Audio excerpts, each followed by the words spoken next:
Hey there, it's Dan Kenner with another episode of The Casual Author. Today is Tuesday, April 25th, 2023, as I'm recording this. And today we're talking to Lisa Baker about converting passion into children's books.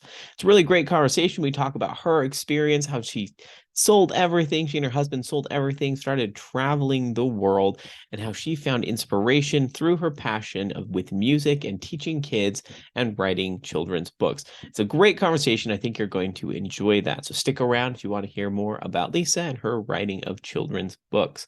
So, in homestead news, I'm just going to go ahead and say here that there's something about kittens. People love kittens. I mean, they're very cute. I have to say that our kittens are very cute. But I did not expect this little lost kitten to go crazy on TikTok. So the video that I made on TikTok now has 13 million views. I believe the last time I talked about this was a couple weeks ago, and it was at maybe 4.5 million views. So for some reason, everyone loves kittens, and so it is amassing this following on TikTok for me of people looking for more Emma content. I've named the cat. She was referred to as a dilemma in the video. And I've now named her Dilemma or Emma. I'm calling her Emma, and people are eating it up. So it's really interesting. Did not expect a kitten to blow up on TikTok, but here you are. We're just making it work, trying to deliver value from my books, help people who are also interested in fantasy books to pick that up. And it's been an interesting experience. But that being said, the kittens are growing up very well. They're now 7 weeks old. So we're looking forward to next week. We'll be rehoming them. We already have some neighbors who are looking to have new barn cats. Either theirs just got too old and passed away, or maybe they need a couple extra because the mice problem is pretty intense out in the fields of Idaho. So in any case, they will all be rehomed except for Emma. We're going to keep Emma around because of her stardom on TikTok and because she's quite cute, and she's already proven to be a good hunter so far, even though she's still very tiny.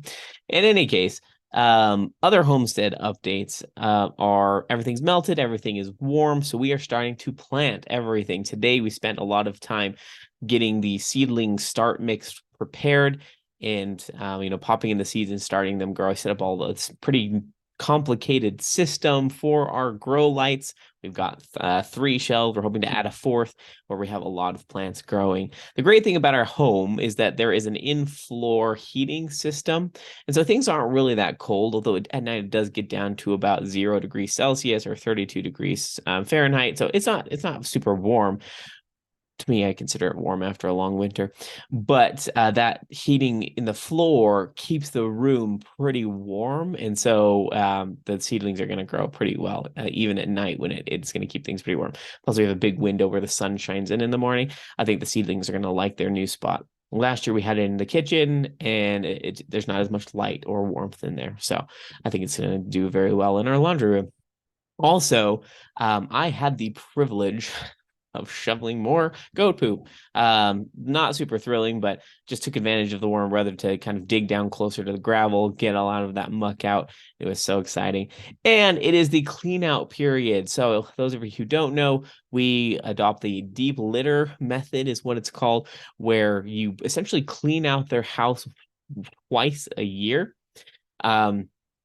Yeah, so essentially you just keep adding little bits of bedding, and this, like, it's called sweet PDZ. It's this little particle that absorbs the bad chemicals from their manure and from their pee and whatnot, keeps the smell out. It's called stall dry in other places. Anyways, we just keep adding little bits of layers every week to keep it fresh. But you can imagine it gets pretty deep, after 6 months over winter, 6 months over the summer or whatever, it just piles up. So it is now that time, that warm up. I am cleaning them out, and it's just so much. And, I'm ducking down in these little pallet houses.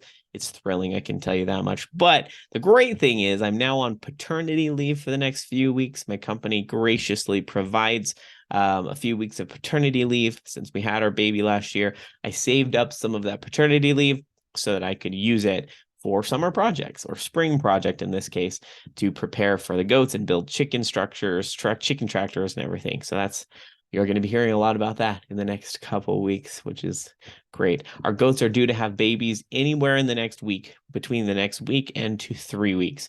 So you'll be hearing about goat babies being born here soon. And I'll definitely want to add some images to my website as well as to the email list. If you're not following my email list, I send images in that and a little bit of homestead updates there as well. So definitely follow along, email list if you're interested. In terms of author news, that is still plugging along, still making good progress on Dragon Blooded. I think we are now at 65,000, just past 65,000 words. And we have, I want to say 5 chapters of the second Cyber City Kids. So that's the co-authoring book that I'm working with. So moving at a pretty regular pace, which is great. I've also been dabbling in some AI art. Now, I know there's a lot of controversy around AI art. I definitely do not condone putting any artists, authors, anybody out of work because of AI. However, I will say that I've been listening to a lot of Joanna Penn, the casual author, and she has an AI positive outlook. Essentially, we recognize that this could be considered a danger. There's a lot of negative sentiment toward these systems. However, looking at it from a different perspective, we can use it to our advantage. I mean, why not use it if it's already there? It's not going away.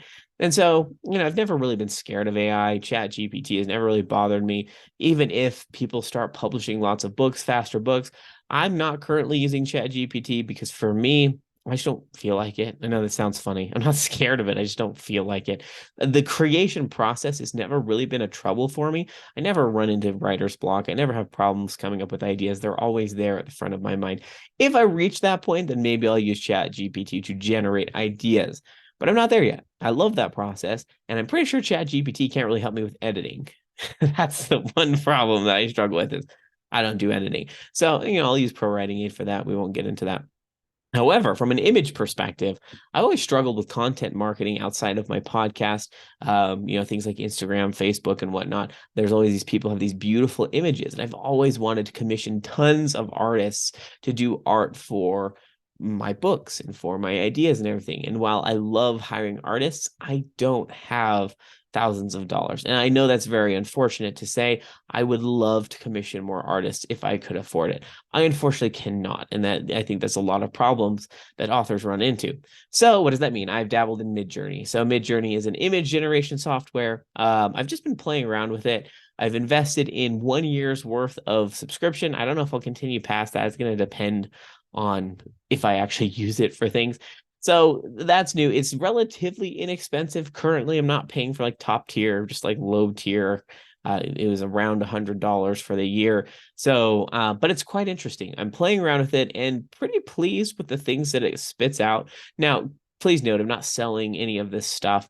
It's mainly for social media, putting things on social media, putting in my email list, maybe using it just to kind of like market my current books and future books, and to get character concepts, which is actually very helpful. When you have an idea in your mind of what you think a character will look like, it's great to be able to generate that on Midjourney. So that's been interesting. I haven't posted a lot of it. I posted one image on Instagram. Pretty happy with how it turned out. Like, it's not perfect. There's some little weird nuances. It will never be perfect because it's not human touch. But, I'm playing around with it, using it as much as I can just to kind of slide in that marketing pieces that I've struggled with. So in any case, I am positive about the situation. I do still plan on commissioning art. I never really plan on doing my cover art with Midjourney. I always plan to commission someone for my cover art because that's just like, you want to get the cover art perfect. I'm not skilled enough at prompts to get the AI to do it. So I will always hire out for my covers, and I appreciate cover artists. But, for these other little things, Midjourney should be great. The other thing I will say is, I'll go ahead and apologize now if my voice sounds a little bit funky. Last week, strep throat ran its course through our home, and that was not fun. My poor wife got really sick. Things kind of slowed down. Some of my productivity hit a wall, mainly because I was prepping for paternity leave, getting things settled at work for the next 3 weeks so things don't fall apart while I'm gone. And of course, I got sick too. So if my voice sounds a little bit funky, that's why. Hopefully, it's not too terrible. In any case, I believe that's everything from an update perspective. We'll go ahead and shift over to the interview portion of the podcast.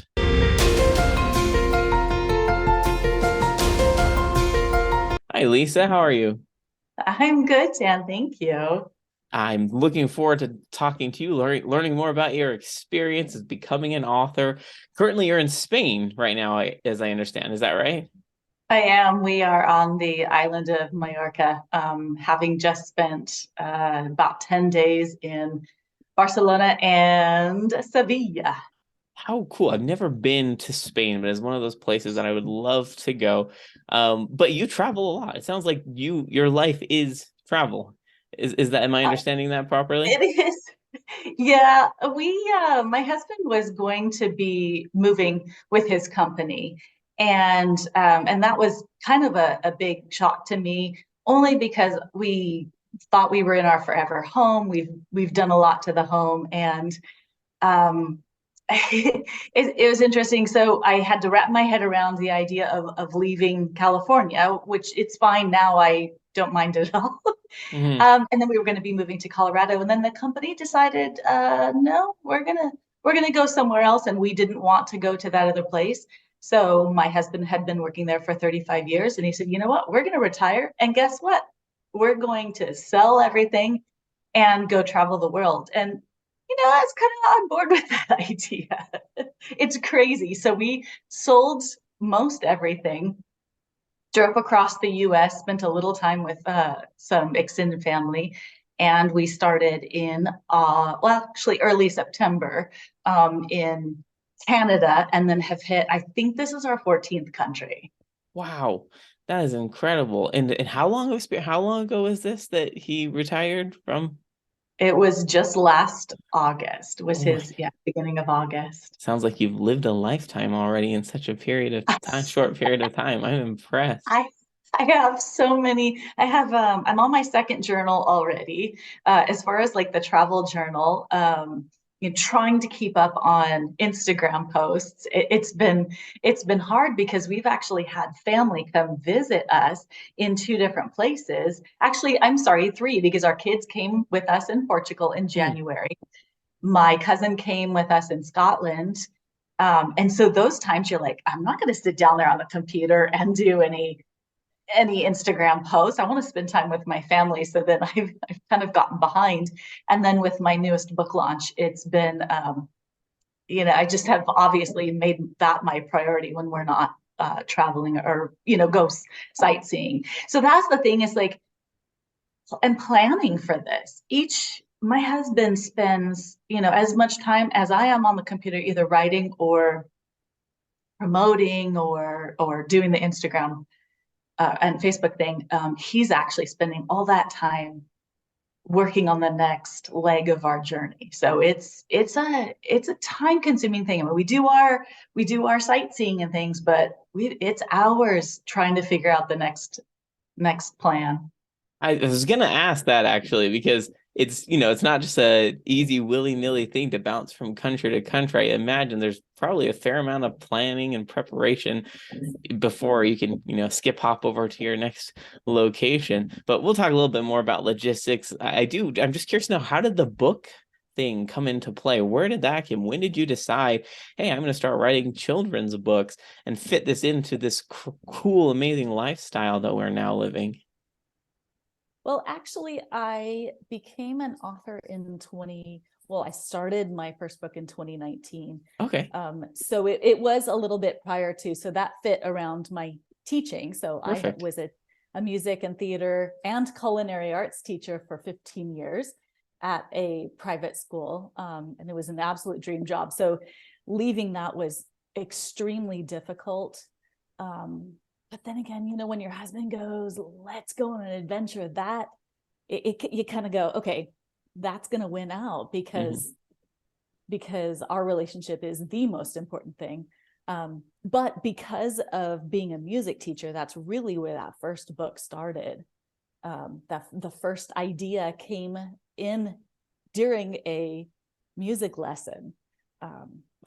It was a first grade class, and we were doing instrument classification, which is helping kids to understand that instruments have families. And so I asked the first graders, so that's about what, 6 years, six, Hmm. 7 Six, years seven, old. yeah. And I said, can you name a string instrument? And one of the little girls, in fact, her picture is in the front of on the dedication page. She raised her hand. Her name is Summer. She raised her hand and she says, carp. And I go, Summer, do you know what a carp is? And shocked me, she goes, oh, I'm sorry, Mrs. Baker, that's a fish. And I was really surprised that she even knew that. And she goes, I'm sorry, I meant to say harp. And I go, Summer, that would be so funny if a carp was playing a harp. And then I made a joke about using its scales to play its scales and just silly stuff like that, because I'm a very silly person. I'm actually a child inside of an adult body. I really am. and so I said, Summer, would you please draw a picture of that for me? Because I love having art up on my walls from the kids. She did it. She actually remembered. She brought it to me the next day, stayed up on my bulletin board. And another mom came in who had been working on a children's book. And she goes, Lisa, that would make a really cute children's book. And I'm like, sure. I write poetry, but it's never been, oh, I'm gonna write a book someday. It was never really that. But what prompted is my son had already, I have two adult children. My son had already moved away. And my daughter and my husband were going to take a graduation trip because she was graduating from high school. And so I was going to be alone.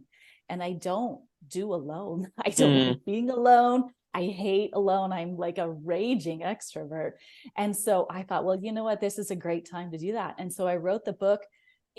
I don't actually remember how long it took me. They were gone for 10 days. So it was done within that 10 days.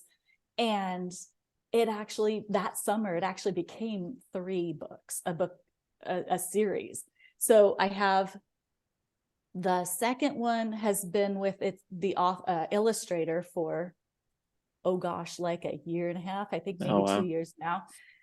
She's a friend. So patience is something I'm working on. Oh gosh, yeah. So yeah. Then the really, really crazy thing, the second book that I had published actually came about I made a joke about something. It just, these books, all my ideas are like, I don't know, they come from really interesting and kind of strange places. Or I don't know, that sounds really weird, but it's actually the truth.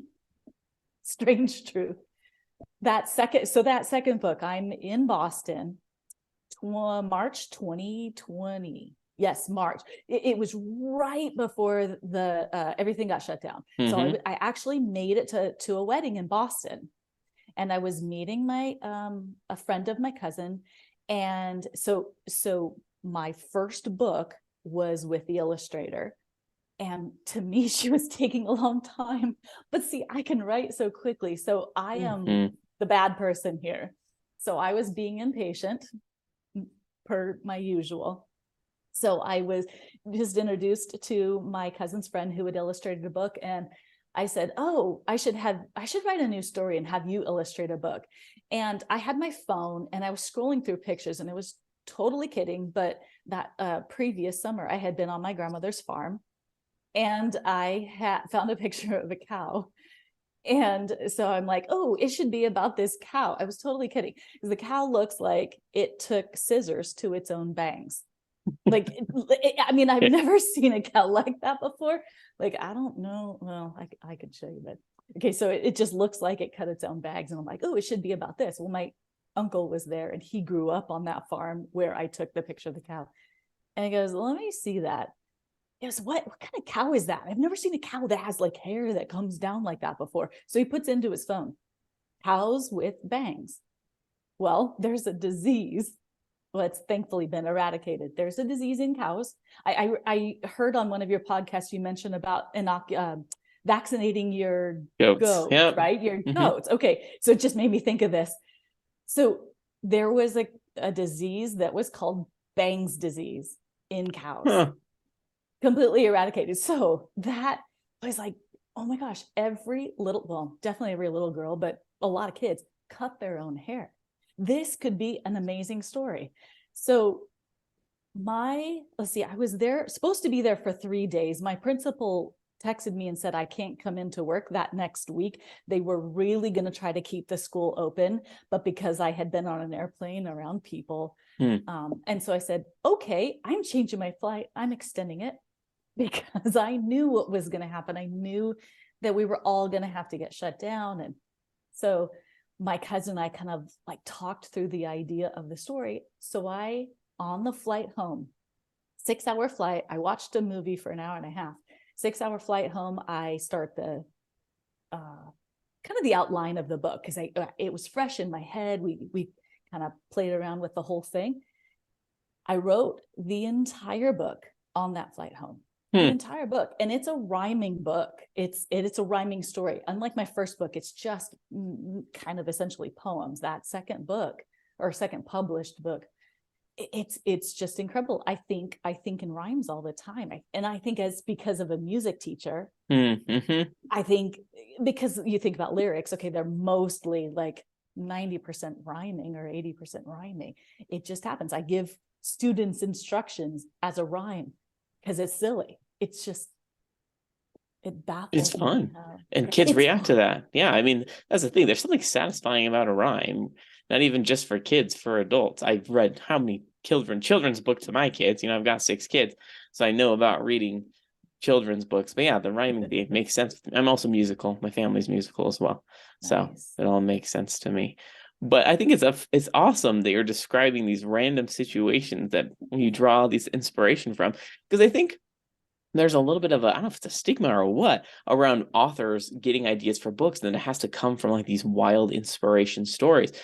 But I'm not that way either. Like I get random inspiration while I'm out working with the goats. And it's just like some little thing happens. You're like, oh, what if? Right. And then suddenly that what if becomes a book. And it's crazy how that happens.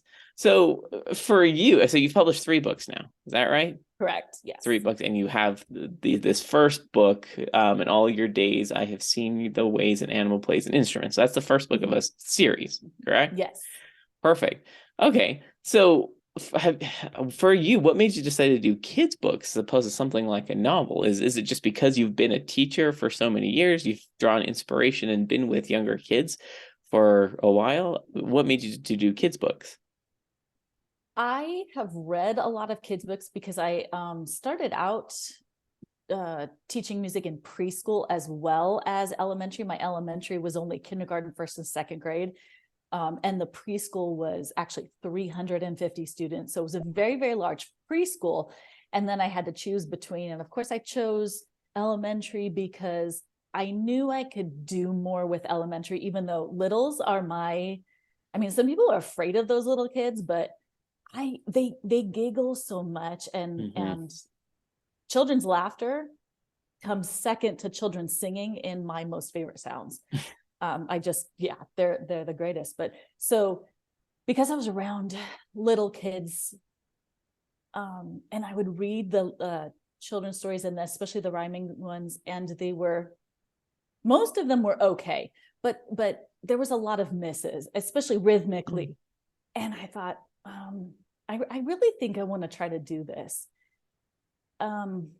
It's just really satisfying to be able to rhyme. And then when you kind of hit on a genre that you're good at. I'm afraid of novels. I've been reading so much because we'll take train rides and plane rides, and I don't even know how many thousands and thousands of miles we've been in the last few months, but I've been reading voraciously on my Kindle, and I just think about it. I get ideas and I go, there's that little tiny, very, very tiny voice back there going, you really could do it. And I fight it because I know what I'm capable of. I mean, maybe 100 years down the line, I might attempt something, or maybe middle grade or something like that. I just know that kids are it for me. Well, I mean, I'm scared of the big people. That's the thing. There's obviously no requirement for anybody to write anything of any genre if they don't feel comfortable. And I think I conversely would be terrified to try to write a kid's story, which is so funny because I write novels. So Yeah. generally long novels. There's a whole reason for that, but most of my novels are around 150,000 to 190,000 words. So they're kind of lengthy. To try to write something so succinct and so complete in so few words is so overwhelming to me. I can't even write a blurb for my books successfully. I'm not sure how I would be able to put it in story form. But I'm always impressed with how children's artists, authors can take something so funny, so complex, and put it into just the right amount for a kid. I'm always impressed with that. I think it's great. But I mean, for you mentioned a little bit of your plotting process. About how long time-wise on average does it take to draft a first draft of a story? Well, apparently 4 hours. 4 hours on an For airplane. Gertrude. Yes, there was editing, but there wasn't plot editing. There wasn't, I don't know. I was baffled by that. If you were to have had a camera on me, I was able to wrap the book up, and I slowly closed the lid, the computer. And I was just like, oh my gosh, my jaw dropped. I got chills. I couldn't believe that I just did it. I get into this process of writing. So I write a Christmas poem every year. I've been doing it for, let's see, I've been married 28 years. So for 28 years, I've been writing up. Twas the year before the Christmas of then whatever the year is. I've been writing it, and it's always like, oh gosh, I gotta write it. I gotta get the card done. I gotta write it. And I always write it in, I don't know, 15, 20 minutes. It's absurd. It's absurd. But once I start, like I just sat down today. I'm writing a story about, we were in Romania. And there's a town in Romania called Sibiu. And it is a medieval town. And the houses have what looks like eyes. It's a little creepy. I'm trying to make it uncreepy. So I did research when we were there. I went to the local children's section of the local library and asked them if they had any children's books on the eyes or the town of Sibiu, and they didn't have anything. And it's interesting because they have really old books. And I talked to a dad who owned a coffee shop, and he goes, no, we really need new children's books. And then the librarian said, we really want Americans to be able to have a good view of Romania, and not just about what people may tend to think, that the I don't know what you would call it, just the derogatory things that people might think about Romania. Because Romania, it should be on the top of your list. Romania and Turkey should be on the top of your list for traveling. I didn't know. We just kind of, I shouldn't say it was a random choice, but they were both inexpensive places to visit. Anyway, so I sat down to start to write. And I don't know, page-wise, this one's really different. I'm not sure exactly how to lay it out yet, but quarter of the way through the book, potentially, I don't know. And it just kind of happens. It has to be really quiet though. Oh, okay. Okay, so you don't play this music while you write? Oh, okay. No, and my husband's sitting here bouncing his knee, and his shorts were rustling, and I go, okay, wow, can we, that's let's talk about the downsides of spending all your time together. Say, yeah, if you're in hotel rooms, there's not a lot of, it's not big. It's not this Airbnb that we're in. It is it's living room / kitchen / it's not very big. There's 2 windows behind me, and the TV's like right here, stairs going up right there. It's small areas, but no, I have to have it quiet for some reason. Planning, I have to walk. I figured that out. Interesting. I feel like I have to walk because it's helped before. It's like I'm walking, and usually, unfortunately, there's a song in my head, so that tries to come up into the front, and have to push it down. And I don't know. And so I just discovered that it really doesn't need to be quiet. Well, and I think, it's not just you. I think for all authors who are new, regardless of what you're writing, I know there's a lot of authors that feel discouraged when things don't flow right away, but there is some element of discovering yourself, your writer self. I have also discovered things about myself after publishing 5 novels. I realize, you go in and out of quote unquote slumps or challenges, and then you realize, it's because of something strange. Like, for example, in my case, I do morning and afternoon chores with my animals, right? Going to get eggs, bringing them water buckets, feeding them and everything. And I found that I just need, 10 to 15 minutes of listening to music while I'm outside, and the story just comes to me and flows in my mind. And if I just do that every day, it's just enough to keep the creativity going. So when I get to my writing sessions, I have no problem diving right into it. I was listening to a lot of podcasts and audiobooks, and I wasn't giving my mind that space, the music, the time to think, and so I was just having a hard time writing. And I didn't know that. You just discover that as you're living your life. So do you have planned times of writing, like every Monday and Wednesday or something like that? I just write every day. I don't have planned times. Okay. Yep. Just I wake up in the morning and I say I need to write for anywhere from 30 to 45 minutes, preferably 45 minutes a day.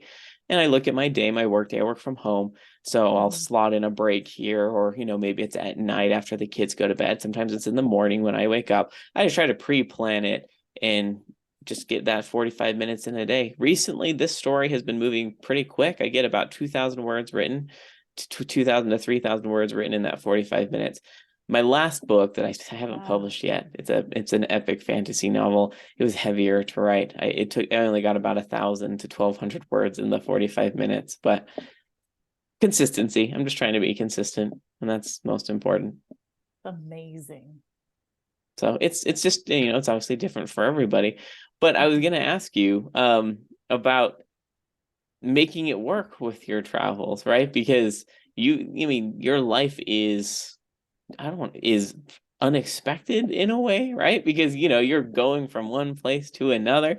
So how do you keep everything organized when it comes to not only writing but editing, as well as working with cover artists? How do you go about keeping that all straight with your, I don't want to say on the fly, because it's not on the fly, your husband clearly plans it, but you're bouncing around travel situation. I shouldn't say it's hard to set aside time, but it is really sporadic, unfortunately. Sure. I think like I have a book. Actually, I do. I actually have 2 books out with illustrators right now. The one that's taking forever, which is book 2. Right. That one is of series 1. And All of Your Days, Have You Seen the Ways an Animal Plays a Game? Okay. Is the second book. The third book is actually already illustrated because that illustrator, Joy, already declined book 3, thankfully. I mean, anyway. Yeah, sure. I love her. She is talented. I mean, you can tell she's talented. It's just in her life right now, it's just not working. And so I searched for another illustrator. And that was quite an experience because both of the illustrators for my first 2 books were referrals or friends. So the first one, Joy went to school with my daughter. It was a school for artists, kind of. It's a high school, actually junior high and high school. And so they have their core classes until like 1 p.m. Then they have conservatory classes. So for my daughter, she was in production and design. So set design, lighting design, costume design, and makeup design. So she learned all of that. So essentially she got college courses in high school. So for Joy, who I carpooled with, I mean, I know I'm very personal friend. So for Joy, she was a visual artist and learned all of that and design. And she's now just finishing up her career or educational career in New York, which is why it's taking her a while, because she's had a lot. And then the other illustrator that I met for Gertrude the cow gets in trouble somehow, which is about that cow who takes scissors to her own hair. Yeah, I could she see thinks scissors. Bang's disease she thinks Bang's disease has to do with, hey, let's cut off my bangs. Funny though, that book actually touches on the pandemic. It doesn't say pandemic, and Oh, it doesn't interesting. say, and it doesn't say coronavirus or anything like that. But the principle reflects on a time when people went out and had that herd mentality, pun intended, where the cows just the panic, or actually he's an owl, so I mean, Gertrude is the cow, but he's an owl. So he goes out and he remembers the time when everyone went out and panic shopped, where the shelves were empty. And that was, going on right as March 18th is when I wrote that book. 2020. So I'm not sure where I was going with that. I think you were just talking about working with the cover artists. You have multiple books kind of in flight, or not cover artists, or illustrators. Yeah, right? You've mentioned you've got 2 with illustrators right now. That's where you were. We do, everything is online, so there's no meeting these people like I did with those other artists. It's really interesting with these 2 new artists. So I have a second Gertrude book that's with an artist right now. Had to find a new one. And I'm really happy with Corinne's work, and I'm really excited, I should say it that way. And I'm really excited about the new artist for her to get exposure to, because this is, I don't think she's actually done a children's book before. So it's really exciting. And then because she works digitally, she should be able to take Gertrude and I should be able to, because my goal will be to have an animated series. I think that might be every children's author's dream. And if it works, great. If it doesn't, also fine. I'm okay with that. But that will help Gertrude to have the potential, because the illustrator for Gertrude, the first book, was a watercolor artist, or is a watercolor artist. So I do have her, some of the pictures myself, which is very cool. I hope someday to auction them off for some kind of charity or something like that. I think that would be fun if I ever land back on Earth or in the States, or have a home again.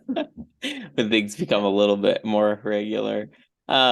So do you have plans for if things will be more regular? Or, I mean, you've got a lot of life still, and if you're traveling to 14 countries in 6 to 8 months, you could just visit every country in the world. I mean, why not, right? Well, I shouldn't say every country is the plan. The plan is to fly back to the States. I can't say to go back home because we have no home. Right. To fly back to the States mid-May, because we get kicked out of the EU countries. It's the Schengen zone. There's and so you can only stay 90 of 180 days. And so the reason that we haven't already hit that is because there are, I don't remember how many countries are in it, but we purposefully have tried to not stay in those countries. But now, as we're coming toward the end of our days in the Schengen zone, we decided to kind of so we're hitting, let's see, what are we hitting next? Oh my gosh, I could do this. Germany next. They actually have a Spring Fest. Oh, cool. It's like Oktoberfest light. I'm so excited for that, because I don't really like crowds. So it'll be a milder version of Oktoberfest. So we're going to hit Germany and then Poland. Yes, Germany and then Poland, and then we should be headed home.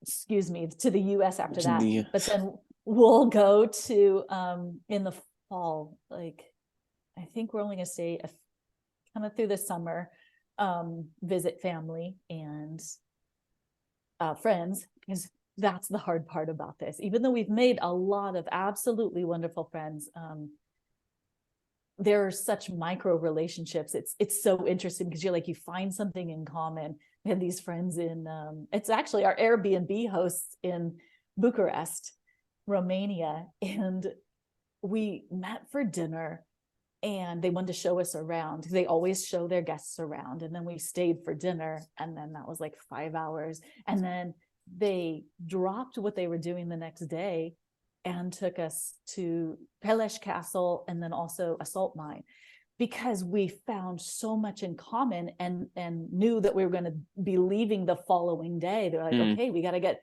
as much time. And it's like, you talk about everything possible, and what is incredible about that relationship is she is going to translate that book that I'm currently writing about the houses in Romania. She's going to translate it for me.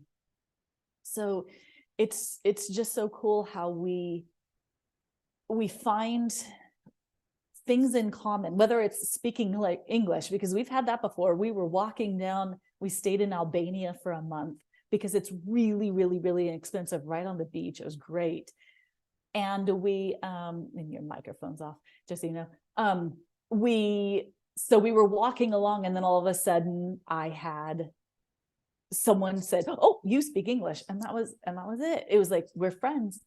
we had dinners together. And so going home or to the US it'll be nice because of missing our friends. It's really hard to do an extended time away because we're always thinking about them, but they aren't necessarily thinking about us, or we message each other for a little while, and it's like, sometimes I guess if you think about it from their perspective, it's like, well, I wish I could do that. I'm jealous of what you're doing. I wish I could. So then it becomes like, oh yeah, I'm kind of tired of seeing all your amazing things that you've gotten to see. And I respect that. I do. If I were on the other end, I think I would feel the same way. So that's where this whole traveling thing is. It's honestly lonely. It's just, that's kind of the nature of it. Especially for someone who's very social, and in the country where actually a lot of people speak English here, and I have enough Spanish that I've been, doing okay with it. It's just countries like Romania or Turkey or Albania. Albania, we got stared at so much because they don't go there in the winter. When we were there, people don't go there. They go in the summer. So interesting. So it's like, we got stared at a lot because we were so different looking, and it's so interesting. But really, I think I've gotten 4 book ideas from these travels. Plus I want to put together a cookbook for families, to get kids. I want it to be, focused on kids too. So that's why I say for families, to get kids to try some of these dishes that I've learned how to cook. So I'll have a meal in a restaurant in a country that I'm in, like something traditional, and then I'll try to deconstruct it, taste it, and then try to find a recipe that it looks to me like imitates that dish somehow, and then practice it and make it a few times. And so that's really fun. That's really cool. It's interesting that you specifically mentioned gearing it towards kids. I mean, that's your audience for your books, and yes. Getting kids to try new foods is challenging enough. It's so even things that aren't even that weird. It's like, this isn't even that weird, but you're scared to taste it. But yeah, I think it's amazing though that you're taking advantage of this opportunity that you have to travel the world, to gather these ideas, to connect these different cultures, these different foods, and you've got book ideas now that you're drawing from it.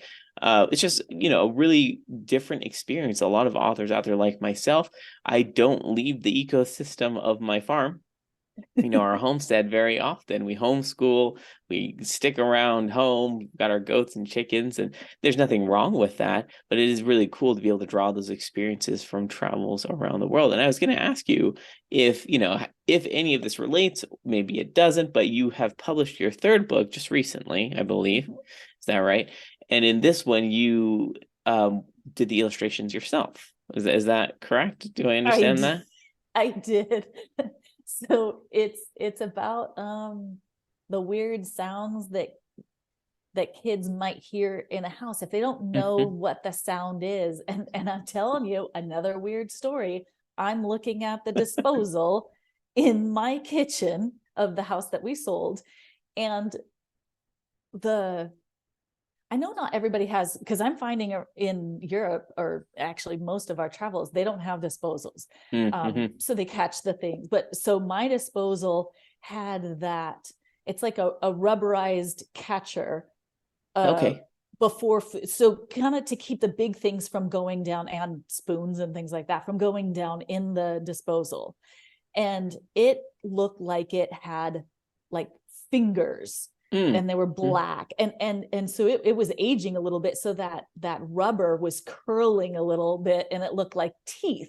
And so I looked down in there and I turned it on, and I'm thinking, what does a little kid think that thing sounds like? Because it could sound like a monster. And that is exactly how that book was born. I mean, that idea. And I was like, okay, there's other things that kids might think sounds weird, like the furnace. I mean, that's kind of a weird sound. And my furnace was up in the hallway upstairs, so my kids grew up with a furnace being right next to their rooms. Not that they were scared of it, I don't think, at least they never said it. But so it just made me think there's kids that are, well, I mean, think about a basement. If you have a basement in a house, I don't know, do you guys have? I'm in the basement. Yeah. And so lots of times the big scary sounding thing is down in the basement. So it happens all the time where the kids ask, like, what was that? And honestly, sometimes I don't know. I'm like, honestly, it's something in the wall. I don't know, electrical or pipes or something. But it's, as adults, we don't really think about that. But yeah, kids pick up on little weird sounds. And they do think, I mean, there are books out there that are about scary sounds at night. I did research to see, and that's what I really need to recommend to all children's authors.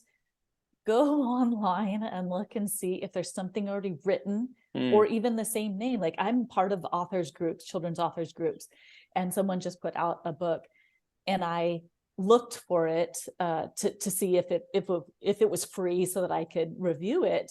And there are 5 books by the exact same name, or reversed, like the order of what they were. People, you're not doing yourself favors if you don't look it up. So I looked up, and there's all kinds of books about sounds. There's scary books about what's going on inside the house. I don't want scary books for kids. I want an informational, fun little thing. So my reasoning for doing the illustrations is I mean, illustrators are expensive, and rightly so. They really are the face of the book. I mean, really, my words are okay, but if you don't have a good illustrator, your book is gonna, just be average. So I thought, okay, I want this book to be so simplistic, because really 2-year-olds and 3-year-olds are really the ones that might most benefit from this book, because they're really discovering the house, even though it could be up for 5 or 6, because if you move to a new house or something like that, the kid's going to be maybe a little worried about sounds. But so I did market research on the preschool kids at the school where I work, because most of my friends, I know all the teachers there. So I had some fun with that. And then my grandnieces, my sister's granddaughters, actually drew a couple of the pictures for me. So those pictures aren't their actual pictures, because unfortunately they did it on lined paper, because I was all we had at the time. But so I made it childlike, which is about my ability. That is literally what my ability is. So those were the crayon drawings were actually, I think all of those drawings, they were done in Albania. Okay. Because Albania doesn't have a lot to sightsee.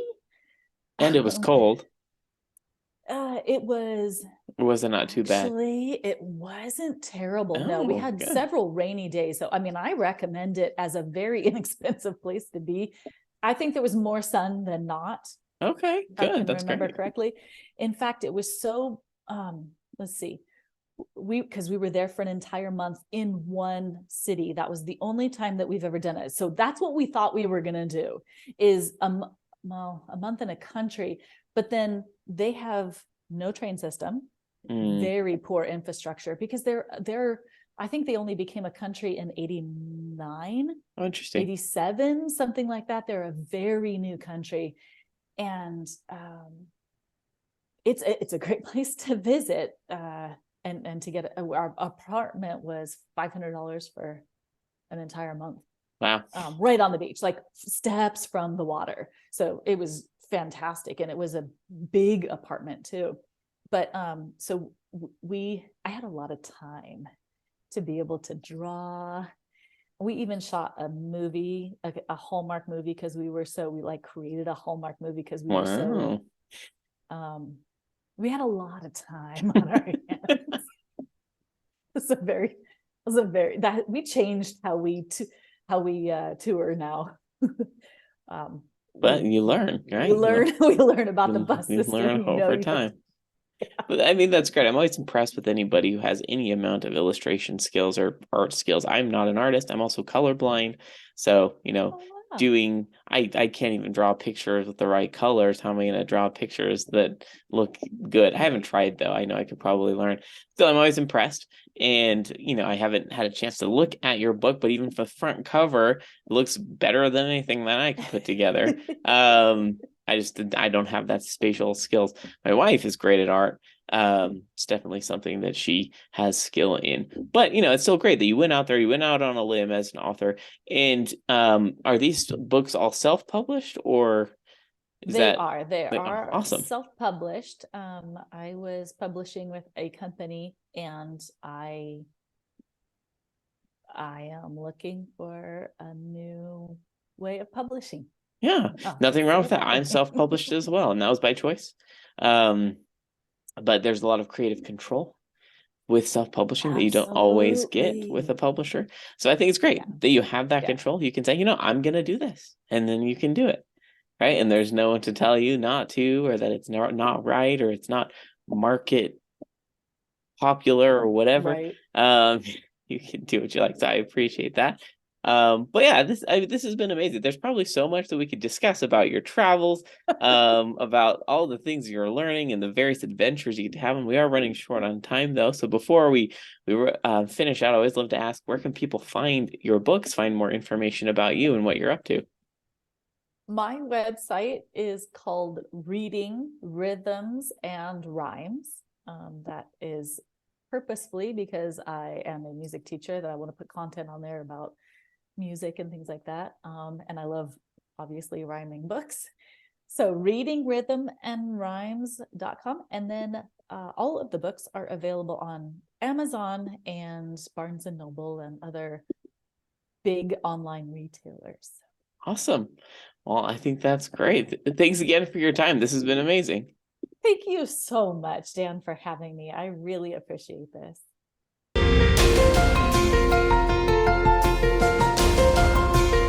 I hope you found that as helpful as I did, and really interesting. Hearing stories of people who drop everything, sell everything, and travel, they're always really interesting and inspiring. I like to think, oh, that would be so fun. I would love to do that. Not with 6 kids. It's definitely not in the cards for me right now. I don't regret that. I don't resent my life. I love my life. Someday, maybe when my kids are moved out, then we'll consider doing something like that. But it's great to hear people's stories and hear about their success. Definitely pick up Lisa's books if you're interested in them. If you've got kids, I've taken a look at them. I definitely will be grabbing them for my kids. So if you have any questions, please drop them. Visit me on Instagram, Facebook, TikTok. I'm all over the place. Drop comments on the YouTube video. Let me know what you think. If you'd like to join me on the podcast, definitely submit a request, dankenner.com/podcast. And I'd love to have you. Definitely want to make this more of a conversation. Would love to learn more about my listeners, hear what you're working on as authors, and hear what your reactions are to these podcast episodes. hopefully you're finding value in them still. I know listeners have gone up and down. We're kind of in a low period of listeners for whatever reason. Maybe people are out hanging out and not listening to podcasts. Could be, I don't know. Regardless, let me know what you think. Love to have you join me. And of course, have a great day. And I look forward to talking to you next week.